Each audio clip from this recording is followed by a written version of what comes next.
Bonjour, ici Roger Ebacher. Je vous parle d'un studio de l'Université Saint-Paul à Ottawa. Je suis très heureux, au début de cette nouvelle année, de venir vous saluer bien cordialement et de partager avec vous quelques réflexions, quelques pensées sur les textes que nous venons d'écouter, qui ont été proclamés par un lecteur tout à l'heure. Alors, ces textes sont tirés de la Bible, la Bible qui est pour les croyants la parole de Dieu et pour tout être humain des paroles de sagesse, des paroles qui peuvent éclairer notre vie, guider notre vie. Et les textes sont choisis selon différents critères. On peut choisir des textes ici et là dans l'Ancien Testament, dans le Nouveau Testament, dans les Évangiles, dans les Épîtres aussi, des lettres de Saint Paul ou d'autres, de Saint Jean par exemple. Alors ce matin, les trois textes que nous venons d'écouter portent tous sur un thème qui est bien important, je pense, dans notre vie quotidienne, qui pourra nous aider à réfléchir, car nous désirons profondément, tout être humain désire, recherche être heureux, recherche le bonheur. Mais quels sont les chemins ou le chemin qui conduit au bonheur? Oh, on nous en offre plusieurs. Il y a des chemins de la sagesse, par exemple, avec la seule raison. On peut trouver des chemins dans lesquels on pourra être plus heureux, qui nous permettront de nous situer dans la vie. Il y a aussi les chemins de la science, qui nous donnent des perspectives sur l'univers et nous situent ainsi, nous aident à nous situer. Et il y a bien d'autres chemins de différentes sagesses religieuses qui sont présentées dans le monde. Alors, dans les textes que nous avons écoutés, il s'agit d'une sagesse, d'un chemin de la Bible.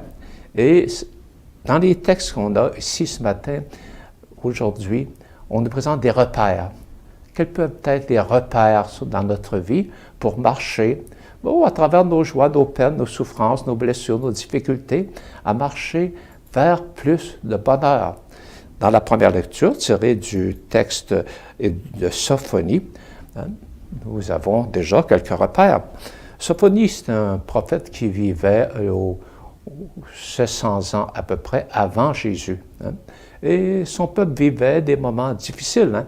C'est pour ça que ce texte est très insistant pour présenter des chemins où on pourra, à travers nos souffrances, nos peines, nos difficultés, nos échecs, trouver des attitudes, des comportements pour être plus heureux, pour être plus libre intérieurement, pour avoir plus de joie en nous, car il s'agit bien de comportements, d'attitudes, de gestes à poser.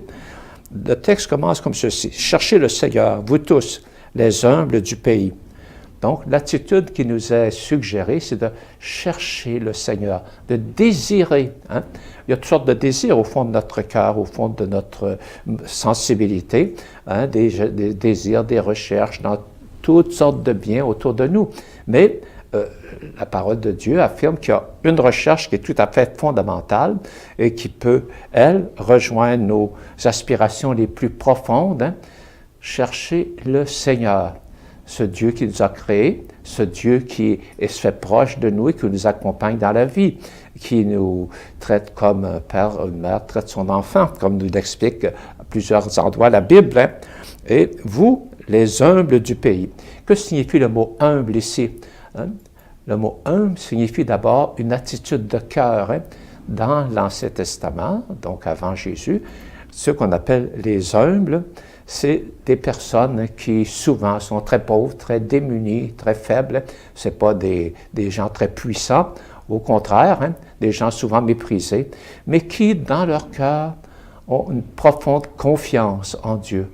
C'est ça, les hommes qui cherchent le Seigneur, les personnes qui connaissent leurs limites, qui connaissent leur pauvreté, qui reconnaissent leur faiblesse, mais qui, par-dessus tout ça, et au cœur de cela, font confiance à Dieu, sont sûrs qu'il veille sur eux, sur elles, et qu'il ait une bonne providence pour les siens. Donc, les hommes, vous qui accomplissez sa loi et qui faites sa volonté. Quelle est cette loi du Seigneur que les hommes accomplissent? C'est chercher la justice. Ça veut dire partager avec les plus faibles, avec les plus pauvres. Hein.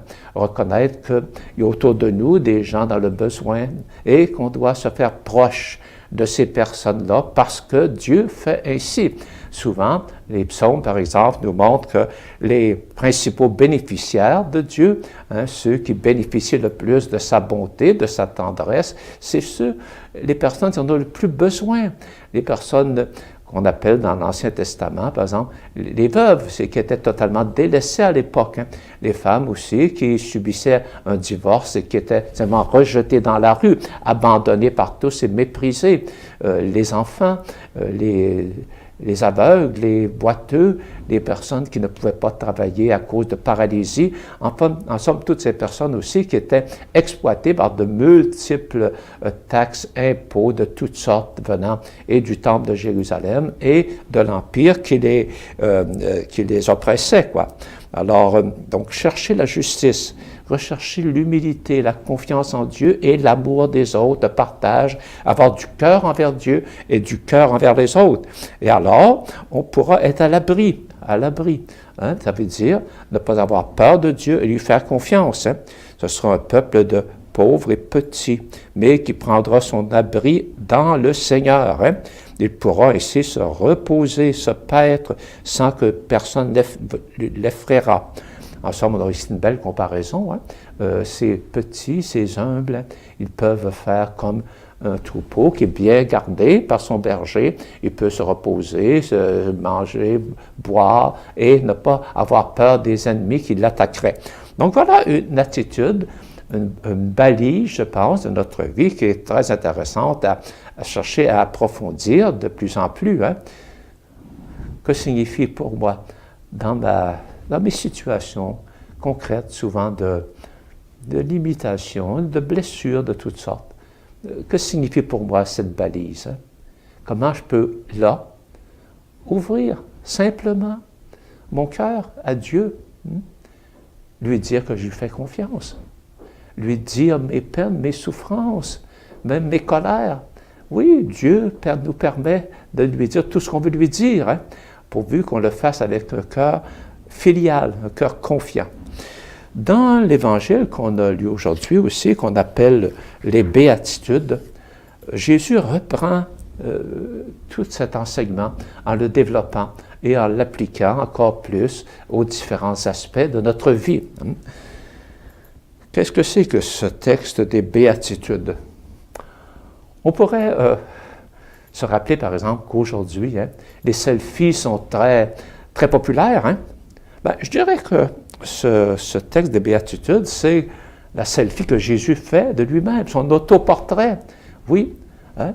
Voyez, on dit « Heureux les pauvres de cœur, heureux ceux qui pleurent, heureux les doux, heureux ceux qui ont fait soif de justice. » On pourrait tout simplement lire « Heureux Jésus, le pauvre de cœur, heureux Jésus qui pleure sur Jérusalem, heureux Jésus le doux, heureux Jésus qui a faim et soif, bien sûr, de pain matériel, mais aussi et surtout de justice pour les plus pauvres et les plus mal pris. Heureux Jésus le miséricordieux, heureux Jésus le cœur pur, heureux Jésus l'artisan de paix qui fait autour de lui la paix. Heureux Jésus qui est persécuté injustement, mais qui sait que Dieu ne l'abandonnera pas, même pas sur la croix. Alors ça, c'est, vous voyez, un portrait, un autoportrait de Jésus. Jésus qui nous donne son propre portrait intérieur spirituel.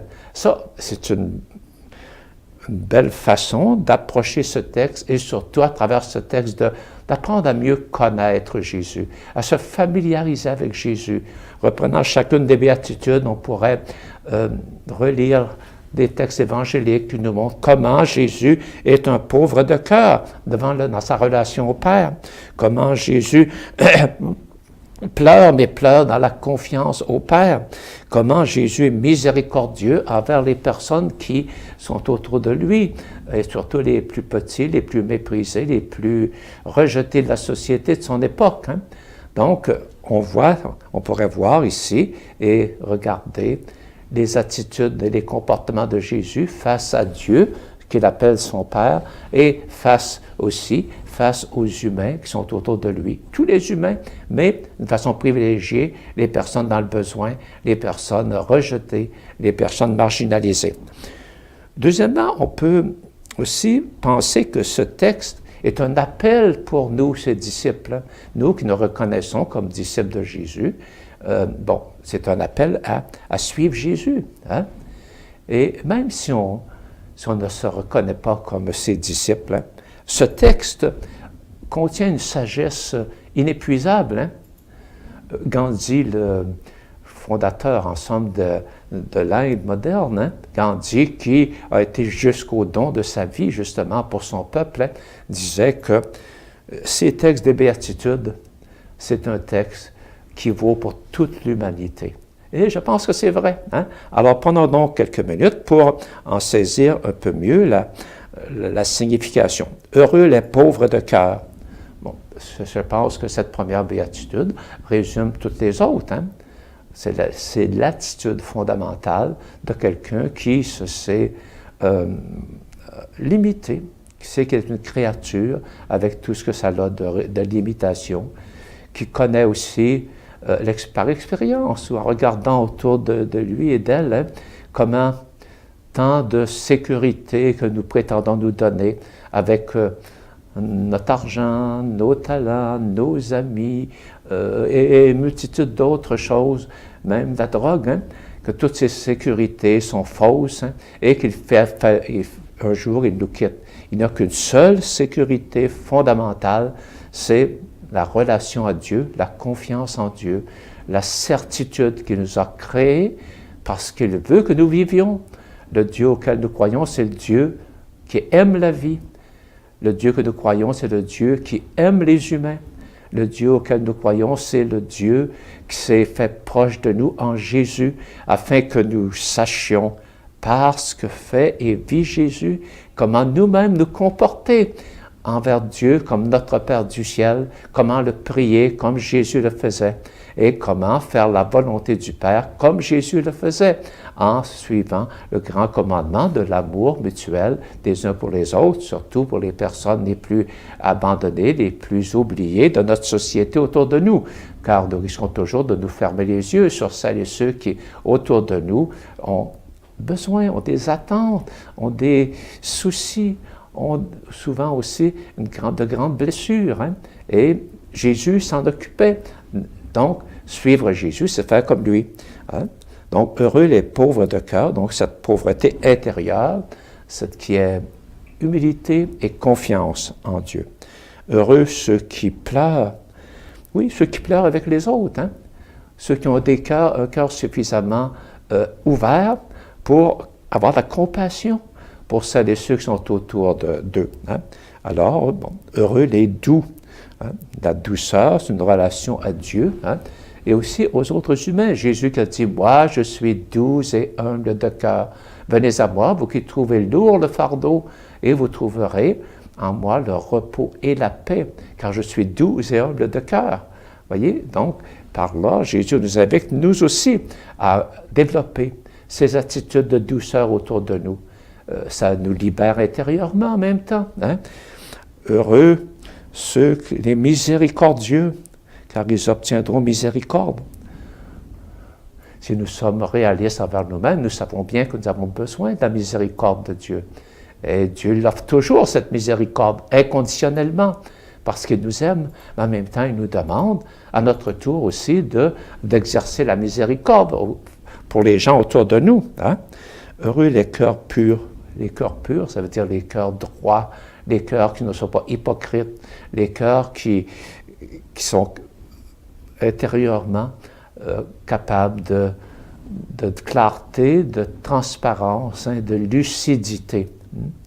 Jésus, un jour, a dit, c'est du cœur que sortent toutes les bonnes choses et aussi toutes les mauvaises. Hein. Alors, un cœur pur, Jésus avait ce cœur pur, doux et humble par lequel il pouvait s'adonner à une prière totalement abandonnant les mains du Père et s'adonner aussi à un service totalement généreux autour de lui jusqu'au don total de son amour sur la croix. Heureux les artisans de paix. Ça aussi, comme c'est important dans notre milieu. Hein? Il y a tellement de petites guerres, de grosses guerres, hein?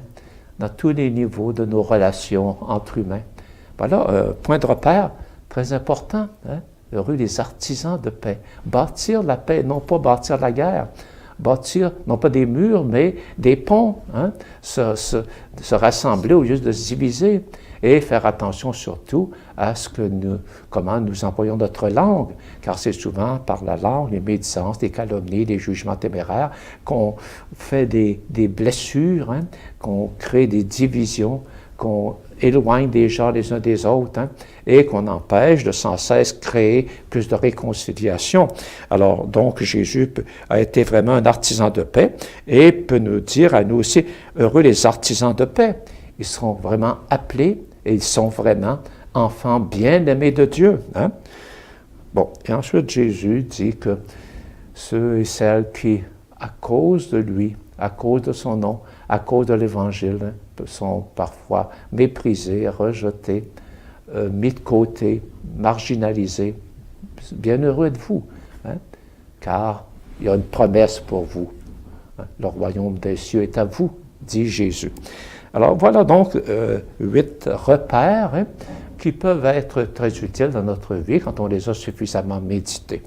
Dans la deuxième lecture que nous avons écoutée, qui vient de Saint Paul, hein, là c'est un peu à un autre niveau. Hein. Paul donne des repères à sa communauté de Corinthe. On se rappelle, hein, que cette communauté, elle est plutôt turbulente. Hein. En fait, elle était faite. Ses membres étaient surtout des personnes, hein, de très basse société, souvent des esclaves, des travailleurs manuels, des débardeurs, parce qu'il y avait 2 gros ports de mer à Corinthe, hein, et ce n'étaient pas les gens importants de la cité qui avaient adhéré à l'Évangile. Quelques-uns, oui, mais la majorité, c'était des gens très, très pauvres. Mais qui très facilement se laissaient impressionner par le milieu, excusez, un milieu qui apportait souci, une recherche de gloire, d'honneur, de succès à tout prix, et qui ainsi considérait le succès dans toutes ses formes, hein, comme le signe de sa propre valeur. Et là, Saint Paul dit, ben là, regardez Jésus. Comment Jésus vous apporte le salut, non pas par en vous donnant de la richesse, mais par sa croix, par son amour, en allant jusqu'à l'extrême de son amour pour vous, qui êtes petits, qui êtes pauvres, hein, qui êtes souvent marginalisés. Hein. Et là, Saint Paul dit, regardez qui vous êtes, vous les membres de la communauté, hein, vous qui avez été appelés par Dieu, regardez bien, parmi vous, il n'y a pas beaucoup de gens sages aux yeux du monde, ni des gens puissants, ni de haute naissance. Au contraire, ce que le monde considère comme fou, comme négligeable, comme méprisable, voilà ce que Dieu a choisi, hein, pour couvrir de confusion les sages, ce qui est faible dans le monde. Hein. Donc, il n'y a pas de pouvoir. Hein. Tous ces esclaves, tous ces gens pauvres et simples n'ont pas de pouvoir au plan du monde. Mais Dieu les a choisis pour la confusion des forts, qui est d'origine modeste, méprisée dans le monde. Voilà ce que Dieu a choisi pour réduire à rien ce qui est, afin que personne ne s'enorgueillisse devant Dieu. Ça, c'est très important, hein? Ne pas se prendre pour Dieu, reconnaître nos limites, reconnaître que Dieu nous aime, reconnaître notre valeur profonde d'avoir été créé, voulu, choisi par Dieu. Reconnaître notre dignité, parce qu'on est en Jésus. C'est grâce à Dieu, en effet, que vous êtes dans le Christ Jésus. C'est le Christ Jésus, le Christ mort sur la croix, qui donne sa vie par amour jusqu'à l'extrême, qui nous montre le repère, le chemin de l'amour. C'est en lui qu'on reçoit la sagesse, la sainteté, et qu'on est libéré de tout ce qui nous lie, ce qui nous empêche de vivre et de vivre en abondance, car Dieu veut notre bonheur. Ça, c'est très important de ne pas l'oublier. Hein. Dieu nous veut heureux, Jésus nous veut heureux, et Jésus nous offre un chemin de bonheur, de libération intérieure, de paix du cœur, de repos, comme lui-même l'a vécu, avec tant de tendresse, tant de délicatesse, tant d'attention envers les autres, tant de capacité de se tourner vers Dieu le Père et de se remettre entre ses mains, même au moment le plus douloureux de sa vie, la croix. Et Dieu, le Père, ne l'a pas abandonné et lui a donné la résurrection, la vie par-delà la mort. Voilà aussi ce qu'il nous a promis. Alors, soyons confiants, relisons ces textes, ils sont tellement riches. Bonne semaine.